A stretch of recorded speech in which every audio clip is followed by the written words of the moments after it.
राधे राधे दोस्तों, आपका हमारे YouTube चैनल दिव्य भक्ति ज्ञान वेग में हार्दिक स्वागत है। ओम नमः पार्वती पते हर हर महादेव। प्रिय श्रोतागण, आज सुनिए सोमवार व्रत और 16 सोमवार व्रत की संपूर्ण कथा और शिव चालीसा का पाठ। प्राचीन कथा के अनुसार एक बार एक नगर में बहुत धनवान साहूकार रहता था।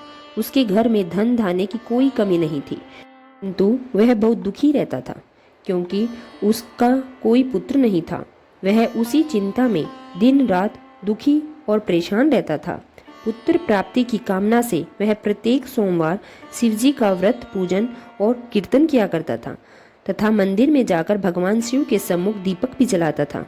उसके इसी भक्ति भाव को देखकर एक दिन माता पार्वती ने भगवान शिव से कहा, प्रभु, यह साहूकार आपका अनन्य भक्त है, सदैव आपका पूजन और व्रत भी बड़ी श्रद्धा से करता है।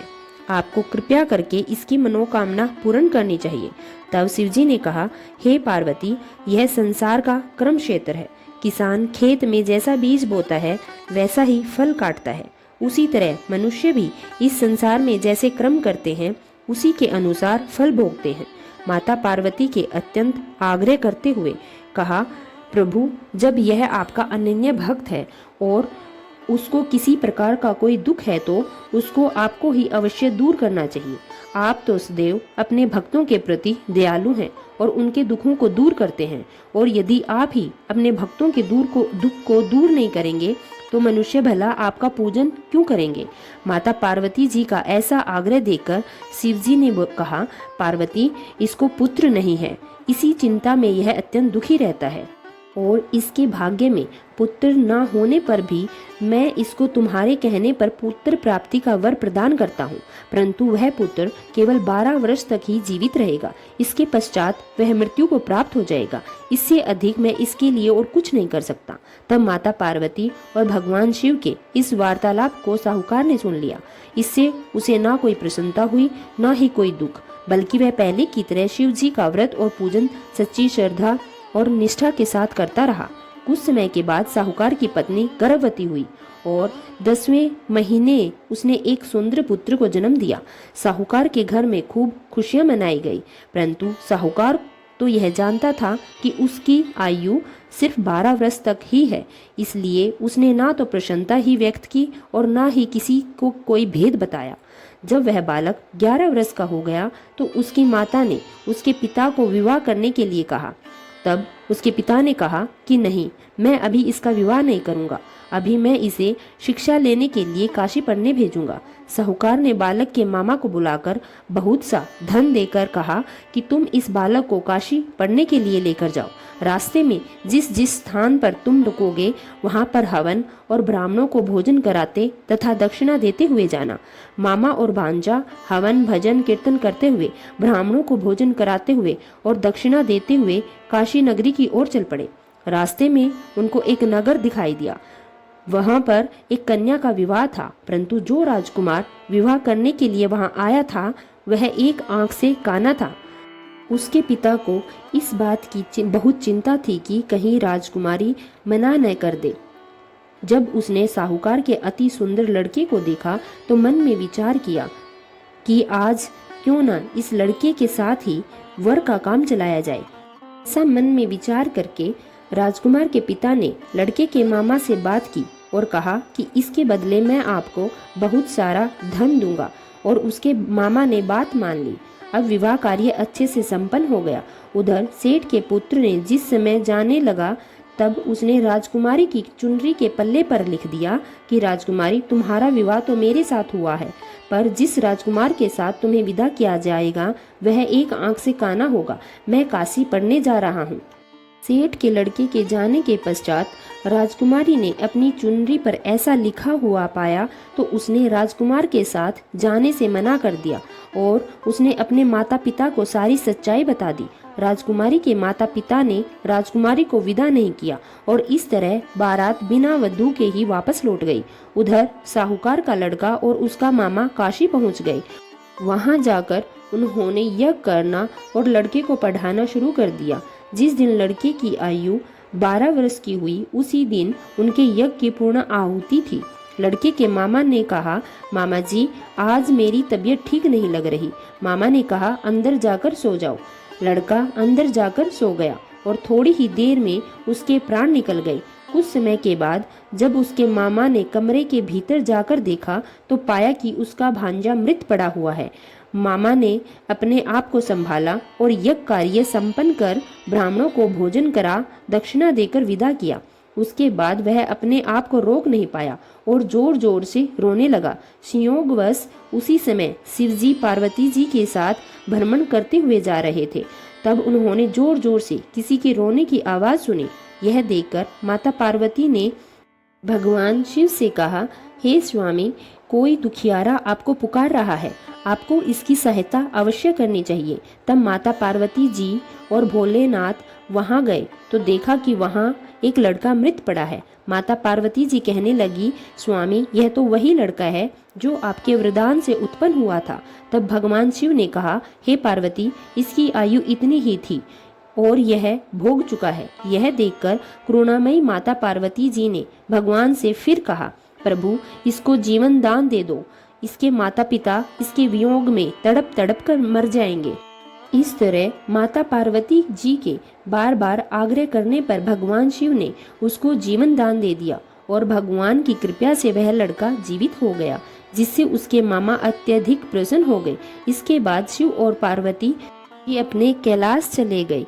इधर शिक्षा पूरी होने के बाद मामा और भांजा यज्ञ करते हुए ब्राह्मणों को भोजन कराते दक्षिणा देते हुए अपने घर की ओर वापस लौट पड़े।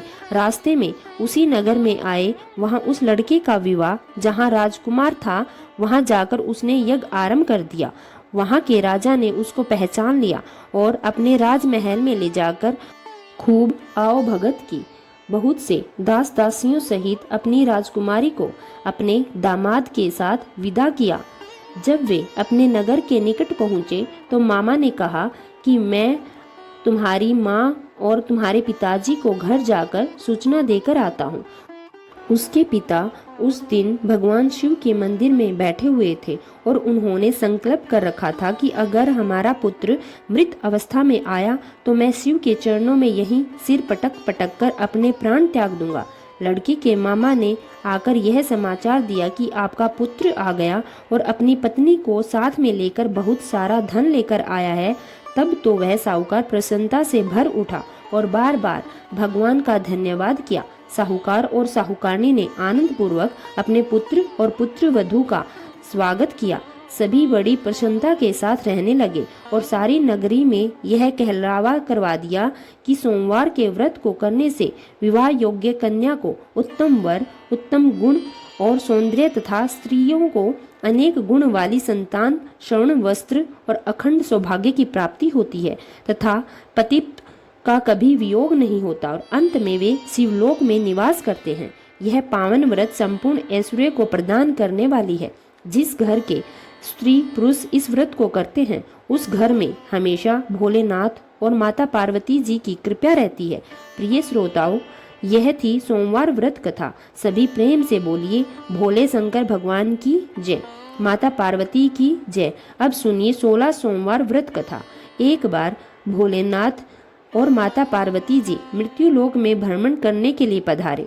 दोनों विदर्भ देश में अमरावती नाम की एक सुंदर नगरी में जा पहुंचे। यह नगरी सभी प्रकार के सुखों से भरपूर थी। वहां बहुत सुंदर सुंदर शिव जी के मंदिर भी थे। भगवान शंकर देवी पार्वती जी के साथ उन्हीं में से एक मंदिर में निवास करने लगे। एक दिन माता पार्वती ने भोलेनाथ के साथ चौसर खेलने की इच्छा प्रकट की। भगवान शिव ने उनकी बात सुन ली और वे दोनों चौसर खेलने लगे। तभी मंदिर का पुजारी पूजा करने आया। माता पार्वती ने पुजारी से पूछा, पुजारी जी बताओ हम में से कौन जीतेगा? पुजारी जी ने कहा, महादेव ही जीतेंगे। थोड़ी ही देर में खेल समाप्त हुआ तो विजय देवी पार्वती जी की हुई। माता पार्वती ने पुजारी जी से पूछा, पुजारी जी बताओ हम में से किसकी विजय हुई? तब पुजारी जी ने महादेव की ही विजय की बात बताई। यह सुनकर देवी पार्वती को पुजारी जी पर क्रोध आया और उन्हें कोढ़ी होने का श्राप दे दिया। कोढ़ से ग्रस्त पुजारी बहुत दुखी रहने लगे।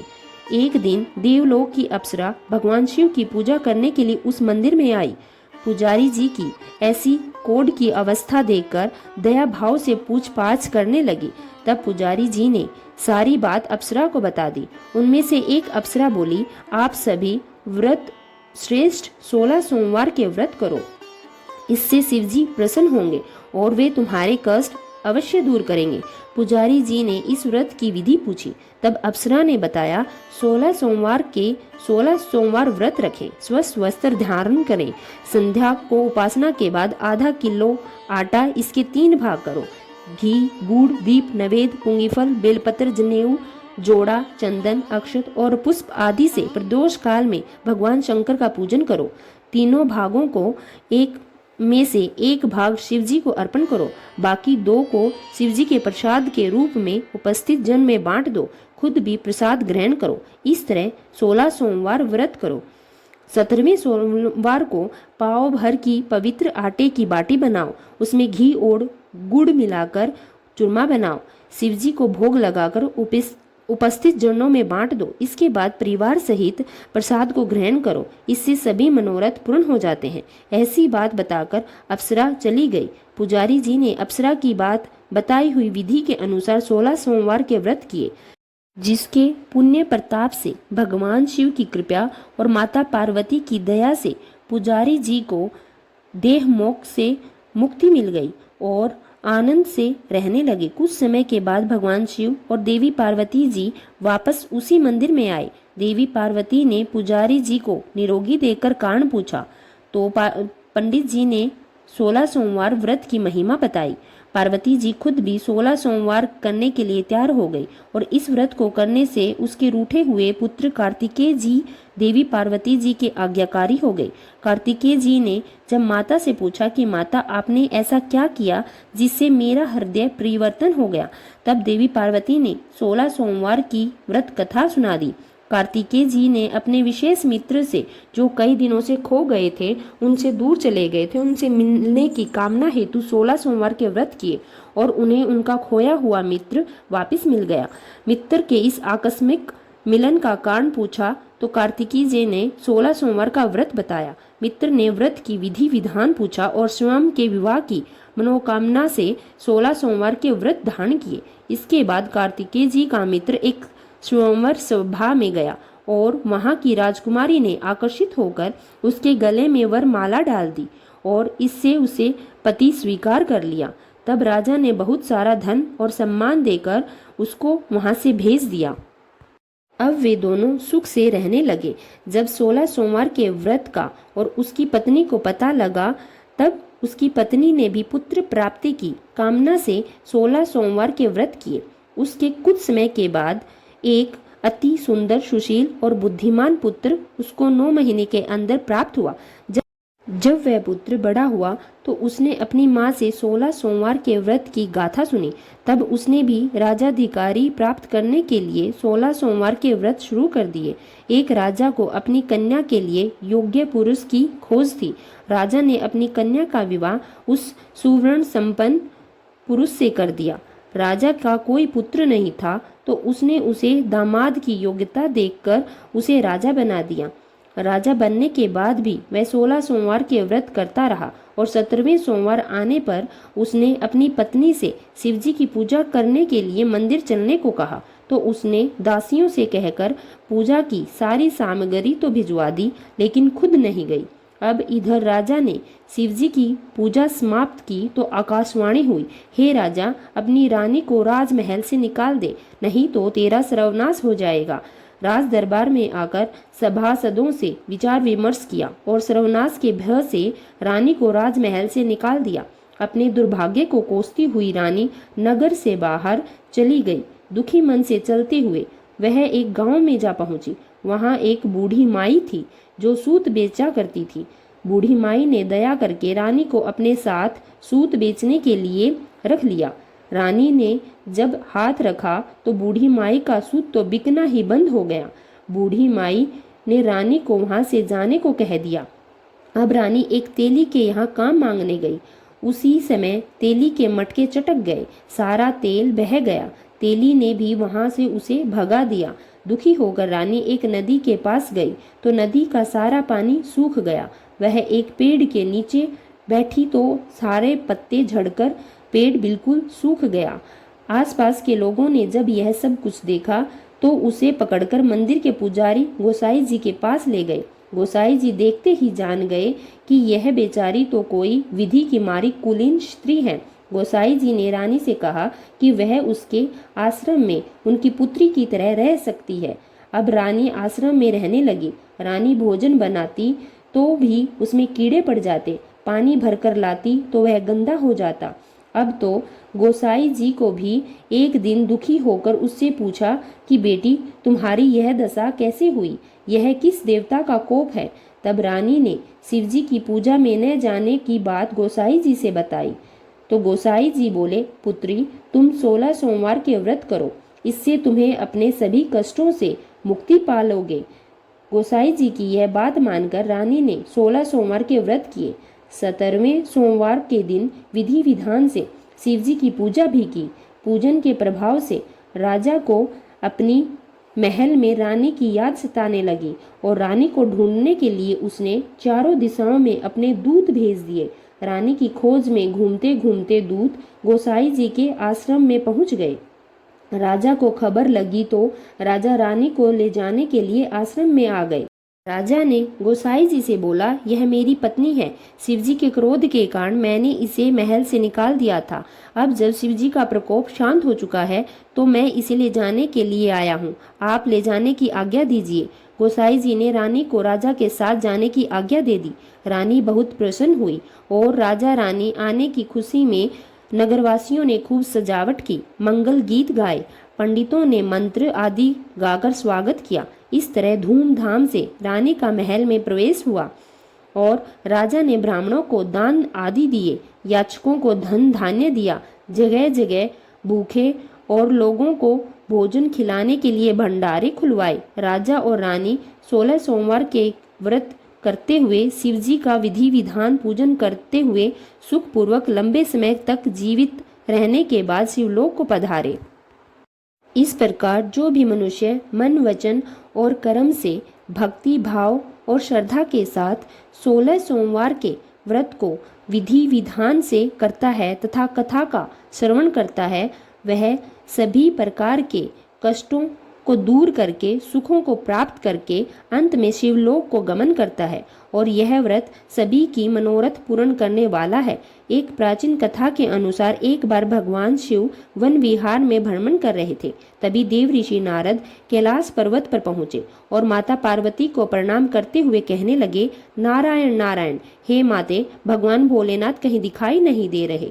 तब माता पार्वती ने उत्तर दिया कि देव ऋषि, वे अभी वन विहार के लिए गए हुए हैं, कुछ समय के बाद आने ही वाले होंगे। तब देव ऋषि नारद ने माता पार्वती से कहा, माता, अगर आपकी आज्ञा हो तो आपसे एक विनती करना चाहता हूँ। माता पार्वती ने कहा, कहो नारद, क्या कहना है? तब नारद जी ने देव ऋषि नारद जी बोले, माता पार्वती, तीनों लोकों के पालनहार और भगवान शिव तो अमर हैं, लेकिन आपका कई बार जन्म हो चुका है। क्या उन्होंने आपको कभी अमर कथा की कथा नहीं सुनाई? इसका क्या कारण है? और भोलेनाथ तो अमर कथा जानते हैं, और जो अमर कथा सुनता है तो वह भी जन्म मरण के चक्कर से मुक्त हो जाता है और 84 लाख योनियों के चक्कर में नहीं आता। अगर आप चाहें तो भोलेनाथ से कथा सुन सकती हैं। इतना कहते ही नारद मुनि आज्ञा लेकर कैलाश पर्वत से वापस चले गए। अब इधर माँ पार्वती व्याकुल होकर भगवान शंकर की प्रतीक्षा करने लगी। जब भोलेनाथ वन विहार से वापस लौट आए तो माता पार्वती ने भगवान शंकर से कहा, हे स्वामी, आप तो सृष्टि के दाता हो, जगत के पालनहार हो, भाग्य विदाता हो। आपकी अर्धांगिनी अत्यंत कष्ट से व्याकुल हो रही है। तब भगवान भोले शंकर ने माता पार्वती से उसके कष्ट का कारण पूछा। तब माता पार्वती ने भगवान भोलेनाथ से कहा, हे प्रभु, आप तो जन्म मरण से मुक्त हो और मुझे संसार में कई बार जन्म लेना पड़ता है। इस बंधन को दूर करने के लिए आप मुझे अमर कथा सुनाने की कृपा करें, नहीं तो मैं अभी आपके चरणों में प्राण त्याग दूंगी। भगवान शिव ने देवी पार्वती की हठ देखी तो कहने लगे, देवी, इस संसार सागर को पार करने का रास्ता अत्यंत कठिन है। इसमें बहुत से लोग सत्कर्म को भूलकर 5 विषयों का शिकार बन जाते हैं, कुकर्मों में फंसकर अपने कर्मों का फल भोगते हैं और बार बार जन्म मरण के 84 योनियों के चक्कर में फंसे रहते हैं। उन पर भगवान कभी प्रसन्न नहीं होते। जब तक कि जीव को अपनी आत्मा से भगवान भक्ति और सत्य धर्म के प्रचार का ज्ञान ना होता तो वह सफलता प्राप्त नहीं कर सकता। मैं तो शक्ति, भक्ति, सत्य धर्म के पूर्ण ब्रह्म ज्ञान के द्वारा ही अमर हूँ, जन्म मरण से भी मुक्त हूँ। देवी, अगर आपके मन में भी यही आशा है तो फिर व्यास गुफा में बैठकर मैं तुम्हें वह अमर कथा सुनाऊंगा। और फिर उसी समय भगवान शिव देवी पार्वती को लेकर व्यास गुफा में पहुंच गए। जब भगवान शिव ने गुफा में आसन लगाया तो पार्वती जी उन्होंने अपनी शक्ति द्वारा कालाग्नि रुद्र नाम का एक गण प्रकट किया और उन्हें आज्ञा दी कि गुफा के आसपास एक ऐसी अग्नि प्रकट करो जिससे सभी जीवधारी यहाँ से दूर चले जाएं। भगवान शिव की ऐसी आज्ञा पाकर रुद्र ने ऐसा ही किया। जिस स्थान पर भगवान शिव का आसन था उसके पास में ही एक शुक अर्थात तोते का घोंसला था। उस घोंसले में एक अंडा पड़ा हुआ था। उस अंडे पर किसी की भी नजर नहीं पड़ी और ना ही रुद्र अग्नि उसे जला पाई, क्योंकि वह जीवाधारी तो अभी उत्पन्न ही नहीं हुआ था। परंतु इसके अलावा सब जीवाधारी या तो मृत्यु को प्राप्त हो गए या फिर वहां से दूर चले गए। इसके पश्चात भगवान शिव नेत्र बंद करके एकाग्रचित होकर देवी पार्वती को अमर कथा सुनाने लगे। अमर कथा की शक्ति के द्वारा उस अंडे से एक जीव प्रकट हो गया और इधर अमर कथा सुनते सुनते माता पार्वती को निद्रा आ गई। अब देवी पार्वती के स्थान पर वह शुक पक्षी अमर कथा को सुन रहा था और हुकारे भरने लगा। अमर कथा जब संपूर्ण हुई तब भगवान शिव ने नेत्र खोले और देवी पार्वती जी से पूछा, क्या आपने अब अमर कथा सुन ली? क्या अब भी आपको कोई शंका है? तब देवी पार्वती ने हाथ जोड़कर क्षमा मांगते हुए भगवान शिव से कहा, हे प्रभु, मुझे क्षमा कीजिए, मैंने अमर कथा पूरी नहीं सुनी।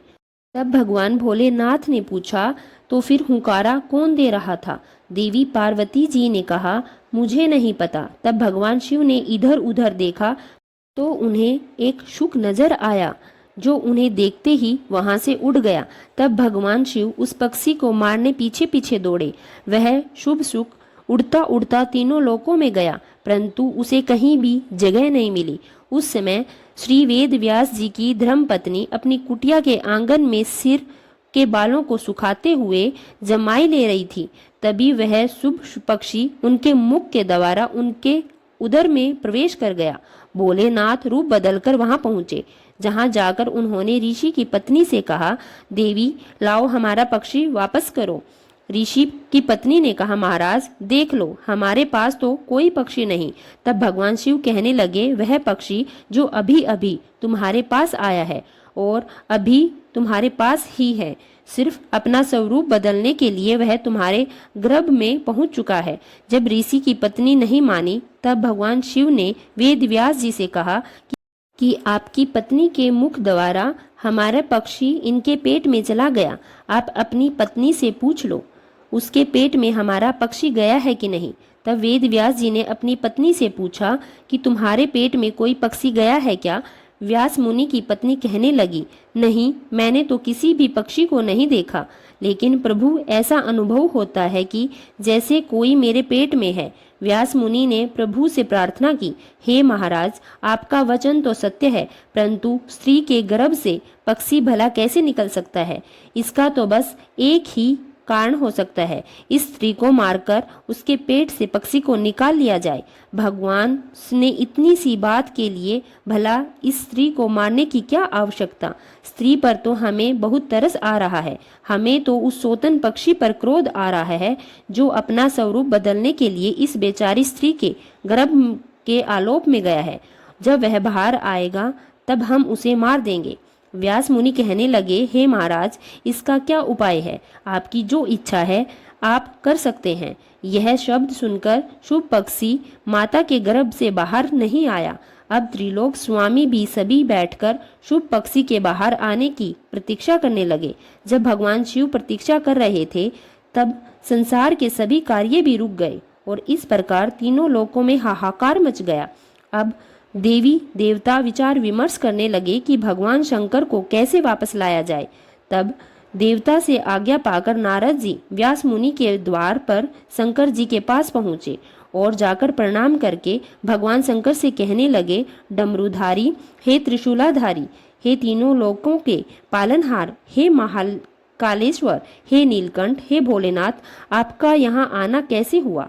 तब शंकर जी कहने लगे, नारद जी, यह समस्या आपकी ही वजह से पैदा हुई है और आप मुझी से पूछ रहे हैं। शुभ पक्षी व्यास मुनि की पत्नी के गर्भ में आलोप में हो गया है। जब वह बाहर आएगा तब मैं उसे मारकर ही वापस जाऊंगा। देव ऋषि नारद ने कहा, प्रभु, आपको तो वचन है कि जो भी अमर कथा सुन लेता है वह अमर हो जाता है, वह जन्म मरण के चक्कर से भी मुक्त हो जाता है और यह शुभ पक्षी भी तो आपकी अमर कथा सुनकर अब अमर हो चुका है। सो अब यह आपके भय से माता के गर्भ से बाहर भी नहीं आ रहा और बेचारी स्त्री को भी कष्ट दे रहा है। इसलिए हे भोलेनाथ, इस पक्षी को वरदान देने की कृपा करें, क्योंकि आपने अमर कथा सुनाने वाले को अमर हो जाने का वरदान दिया है और अगर आप इस शुभ पक्षी को मार देंगे तो आपकी अमर कथा भी झूठी हो जाएगी। तब भगवान शिव ने उस शुक को अमर हो जाने का वरदान दे दिया और वे वापस कैलाश पर्वत पर लौट गए और फिर वही शुक व्यास जी के अयोनिज पुत्र के रूप में पैदा हुए। गर्भ में ही उन्होंने वेद पुराणों और उपनिषदों का ज्ञान प्राप्त किया और वे अपनी माता के गर्भ में 12 वर्षों तक रहे। तब वेद व्यास जी ने दिव्य दृष्टि से उनसे पूछा कि अच्छा पुत्र, तुम बाहर क्यों नहीं आ रहे हो। तब वे बोले, मैं माया के प्रभाव में कहीं पड़ ना जाऊं, इसलिए बाहर नहीं आना चाहता। स्वयं श्री कृष्ण आकर मुझे आश्वासन ना देंगे तब तक मैं गर्भ से बाहर नहीं आऊंगा। तब देव ऋषि नारद जी वहां पधारे और उनके कहने पर भगवान श्री कृष्ण स्वयं आकर उन्होंने आश्वासन देते हुए कहा कि तुम जन्म लेने के बाद भी माया में नहीं पड़ोगे। तब कहीं जाकर सुखदेव अपनी माता के गर्भ से बाहर आए और अपने पिता से भागवत का पूरा ज्ञान प्राप्त किया और वहीं सुखदेव मुनि के नाम से विख्यात हुए। अमर कथा की एक और कथा प्रचलित है जो कि भगवान शिव और अमर गुफा के बारे में कही जाती है। माना जाता है कि अमर गुफा में कबूतर का जोड़ा रहता है जो आज भी अजर अमर है, क्योंकि उस कबूतर के जोड़े ने भगवान शिव के मुख से अमृत कथा का रसपान किया था, जिसे एक समय देवी पार्वती के पूछने पर भगवान शिव ने उन्हें सुनाया था। तो आइए अब सुनते हैं भगवान शिव और देवी पार्वती के बीच संवाद की यह अमर कथा।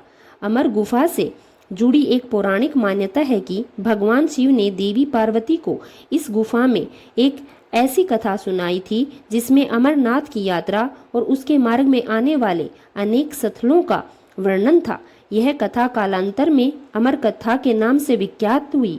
कहा जाता है कि एक बार देवी पार्वती ने महादेव से पूछा कि प्रभु, ऐसा क्यों है कि आप अजर अमर हैं और आपकी गर्दन में पड़ी नरमुंड की माला का रहस्य क्या है। इस पर महादेव ने देवी पार्वती के प्रश्न का उत्तर देने पर उस समय उचित नहीं समझा, इसलिए उन्होंने उस बात को टालने की कोशिश की। लेकिन देवी पार्वती की लगातार जिद के कारण इसका रहस्य बताना स्वीकार कर लिया। कहते हैं कि इस रहस्य को बताने के लिए भगवान शिव को एकांत जगह की आवश्यकता थी, जिसकी खोज करते करते वे देवी पार्वती को लेकर आगे बढ़ते चले गए। गुप्त स्थान की तलाश में महादेव ने पहले अपने वाहन नंदी को सबसे पहले छोड़ा। नंदी जिस जगह पर छूटे उसी को पहलगाम के नाम से जाना जाता है, जहाँ से अमर यात्रा शुरू होती है। यहाँ से कुछ आगे जाने पर शिवजी ने अपने माथे से चंद्रमा को अलग कर दिया। जिस जगह पर उन्होंने चंद्रमा को छोड़ा वह जगह चंदनवाड़ी कहलाती है। इसके बाद भगवान शिव ने गंगा जी को पंचतरणी में और गले के सांपों को शेषनाग पर छोड़ दिया, जिस कारण इस पड़ाव का नाम शेषनाग पड़ गया। अमरनाथ यात्रा का अगला पड़ाव गणेश टॉप है। मान्यता है कि इस स्थान पर भगवान शिव ने अपने पुत्र गणेश को छोड़ा था। इस प्रकार इन सभी को पीछे छोड़ने के बाद भगवान शिव ने देवी पार्वती के साथ उस गुफा में प्रवेश किया। कोई भी तीसरा प्राणी इसमें प्रवेश न कर पाए, इसके लिए भगवान शिव ने गुफा के चारों ओर अग्नि को प्रज्वलित कर दिया। इसके बाद महादेव ने जीवन के उस गढ़ रहस्यों की कथा शुरू कर दी। कहते हैं कि कथा सुनते सुनते देवी पार्वती को निद्रा आ गई थी। उस समय वो कथा वहाँ के 2 सफ़ेद कबूतर भी सुन रहे थे। जब कथा समाप्त हुई और भगवान शिव का ध्यान माता पार्वती पर गया तो उन्होंने देवी पार्वती को सोया हुआ पाया और महादेव की दृष्टि उन दोनों कबूतरों पर पड़ी। दरअसल वे दोनों कबूतर उससे पहले वहाँ पर उपस्थित एक घोंसले में पड़े हुए थे जो कि अंडे के रूप में थे। इसी बीच अंडे फूटे और उनमें से 2 नन्हे नन्हे कबूतर निकल आए और उन्हीं कबूतरों ने भगवान शिव के द्वारा सुनाई गई कथा का श्रवण कर लिया। और जब कथा के बीच में देवी पार्वती सो गई थी तब उनकी जगह पर वे दोनों कबूतर ही हुंकार भर रहे थे। यह बात जानकर महादेव को उन पर बड़ा क्रोध आया। वे उन्हें मारने के लिए दौड़े और फिर कबूतर स्वयं ही महादेव के पास आकर बोले, हे महादेव, अगर आपने हमें मार दिया तो आपकी अमर कथा झूठी हो जाएगी, क्योंकि हमने तो आपकी अमर कथा सुन ली है। कहते हैं कि महादेव ने उन कबूतरों को वरदान दिया कि वह सदैव उसी स्थान पर भगवान शिव और देवी पार्वती के प्रतीक के रूप में रहेंगे। तभी से मान्यता है कि अमरनाथ गुफा में मौजूद कबूतरों का जोड़ा भगवान शिव और देवी पार्वती के प्रतीक के रूप में विद्यमान है। सभी प्रेम से बोलिए बाबा अमरनाथ जी की जय। अब सुनिए शिव चालीसा का पाठ। जय गणेश गिरिजा सुवन मंगल मूल सुजान कहत अयोध्या दास तुम देहु अभय वरदान। जय गिरिजापति दीन दयाला सदा करत संतन प्रतिपाला। भाल चंद्रमा सोहत निके कानन कुंडल नागफनी के। अंग गौर शिर गंग बहाए मुंड माल तन क्षार लगाए। वस्त्र खाल बाघंबर सोहे छवि को देखी नाग मन मोहे। मैना मातु की हवे दुलारी बाम अंग सोहत छवि न्यारी। कर त्रिशूल सोहत छवि ही भारी करत सदा शत्रुनम क्षयकारी। नंदी गणेश सोहतः कैसे सागर मध्य कमल है जैसे। कार्तिक श्याम और गणराऊ या छवि को कहीं जात न काऊं। देवन जब ही जाय पुकारा तब ही दुख प्रभु आप निवारा। किया उपद्रव तारक भारी देवन सब मिली तुम ही जुहारी।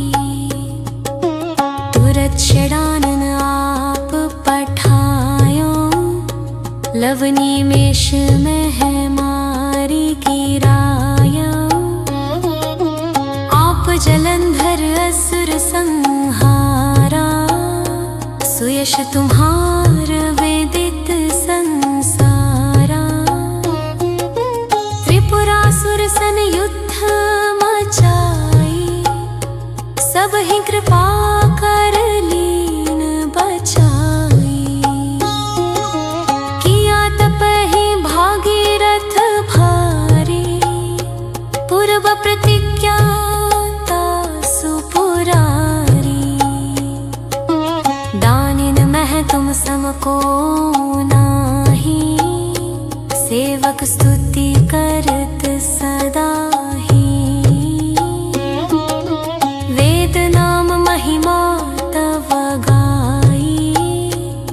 कथनादि भेद नहीं पाई।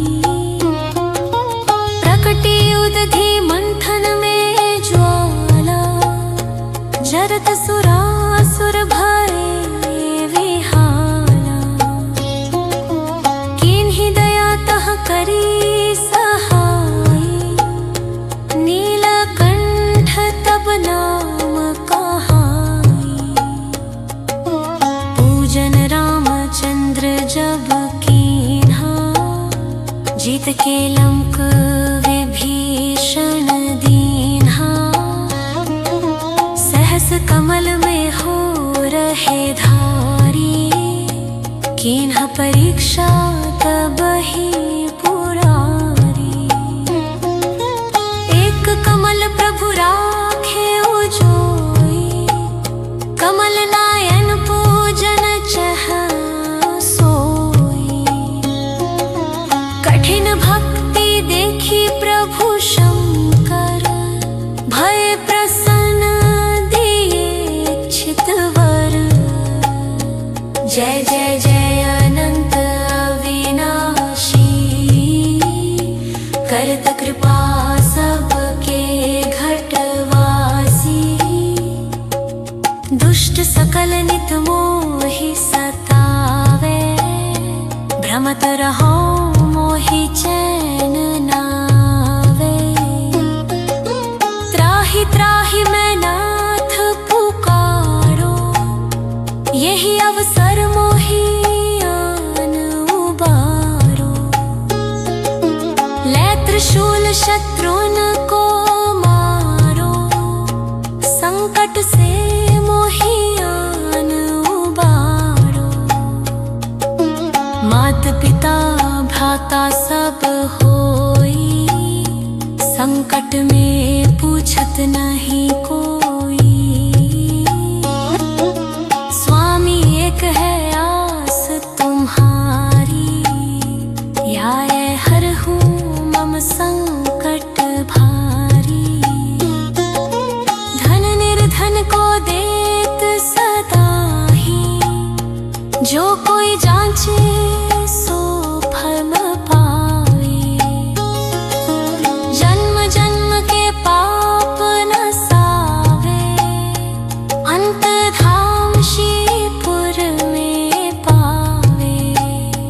कहे अयोध्या दास आस तुम्हारी, जानि सकल दुख हरहु हमारी। नित्य नेम कर प्रातः ही, पाठ करो चालीसा। तुम मेरी मनोकामना, पूर्ण करो जगदीश। मगसर छठी हेमंत ऋतु, संवत 64 जाना। अस्तुत 40